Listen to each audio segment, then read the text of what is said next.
Hi class, it's Candy again, and I'm going to introduce you to my attendees, which are my family members, and then I'm going to start telling you all about Prosody.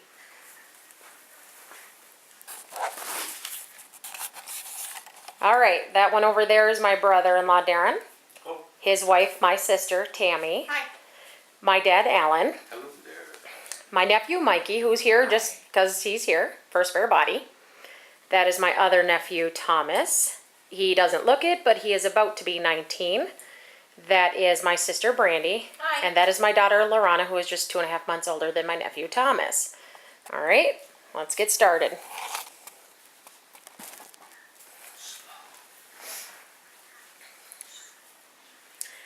I had a grandfather who had Parkinson's disease. It was very hard to watch his arm shake, and sometimes it did so violently.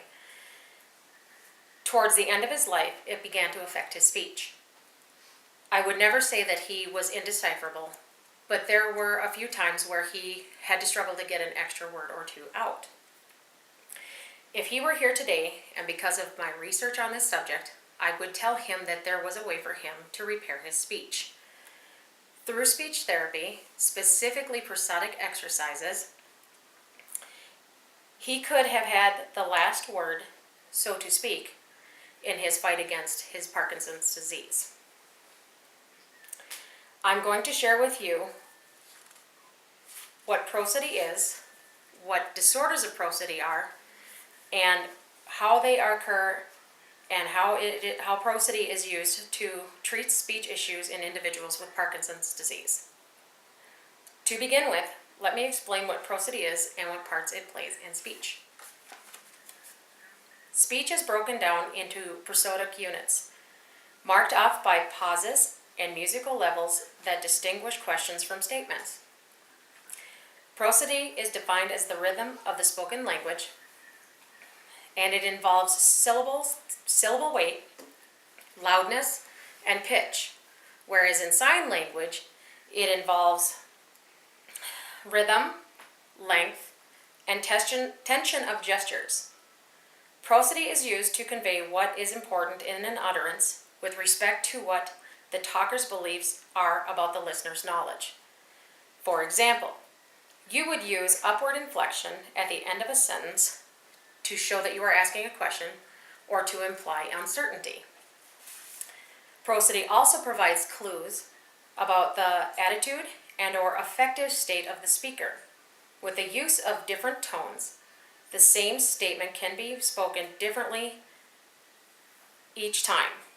For example, that comedian was hilarious. Or, yeah, that comedian was hilarious. Genuine enjoyment versus sarcasm. Now that you know what prosody is and what parts it plays in speech, we can move on to disorders of prosody in speech, such as dysprosody, hyperprosody, and aprosody. Dysprosody is a rare speech disorder and refers to the loss in the normal rhythm or melody of speech.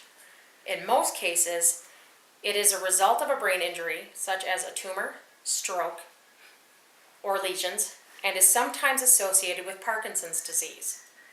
Hyperprosody is exaggerated prosody, and it is thought to be seen in patients while in a manic state. Aprosody refers to the lack of variations in normal speech and literally means without prosody. It can stem from localized brain damage or alcohol abuse.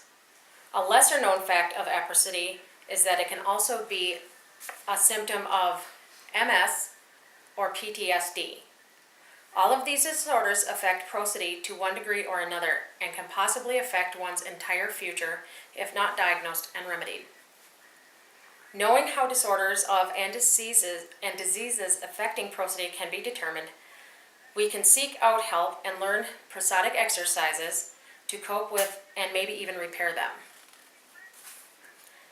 While other speech therapy techniques have been tried and inconclusive, prosody exercises, specifically LSVT loud, which stands for Lee Silverman voice test, have proven to be effective.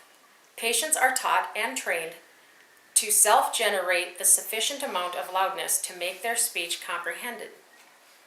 While LSVT Loud has been successfully administered to individuals in all stages of Parkinson's, the treatment has been most effective among those who are in early or the middle stages of the disease. I discovered this encouraging information in Speech Treatment for Parkinson's Disease, an article published in the National Center for Biotechnology Information on information. Recently, LSVT Loud has been applied to select individuals with stroke, MS, Down syndrome, and cerebral palsy with promising outcomes. As a result of this exercise alone, approximately 80% of all patients maintain improvements in their voice for 12 to 24 months after the treatment. To summarize, I have been able to share with you not only what prosody is, what prosodic disorders are, and how they may be able to be managed with prosodic exercises. Knowing that there are options out there for anyone suffering from Parkinson's disease, you can now have a little hope to better the deteriorating speaking abilities of a loved one, a friend, or even yourself. Thank you for your time.